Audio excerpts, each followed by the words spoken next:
Psixiatrik dərmanlardan istərdim danışardıq. Son illər bu dərmanların istifadəsi də artıb. Çünki hər kəs nevrozdur. Sizcə bu dərmanların mütəmadi qəbulu hansı ürək xəstəlikləri yaradır? Mütəmadi ürək xəstəliyi ürək döntü pozğunluğuna yaradır. Bu dərmanlar istifadəsi çoxalıb, haqlısınız. Çünki normal bir insan qalmayıb. Hər kəs əsəbidir, hər kəs nevrozdur, hər kəs gərgindir. Uşağın öz gərginliyi var, valideynin öz gərginliyi var, yeni yetməli gərginliyi var. Yəni biraz tatilə gerilir, məktəblə bağlı biraz relaksasiya, biraz gevşəmə var. Ancaq məktəb sezonu bunu oxumadın, onu yetişdirmədin, uşaq özü gərginlik, sabah imtahan var, midterm var, o var, bu var, onun gərginliyi istərsən. Hər kəs nevrozda, sakit bir insan, uşaqlar bağçada belə oynarkən, yəni mən onu nəzarət edirəm, görürəm, onlar belə bağça uşaqları belə gərgindilər, bir-birini çırpırlar, döyürlər. Yəni bizim uşaqlıq illərimizdə əsri əlamət qalmayıb.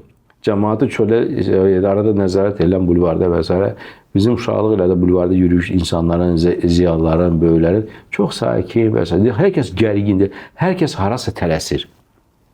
Yəni, neysə peşindədir.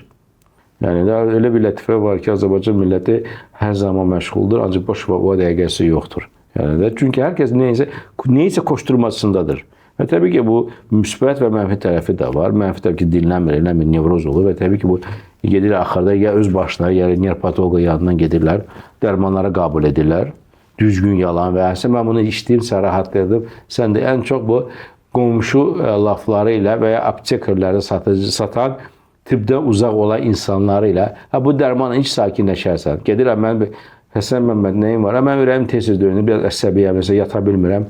İşdən biraz tərs gedir falan filan. Bir dərmanı içib gələrsən. Bəlkə də çox olmaz. İçir, sonra paket olur, daha da beter olur.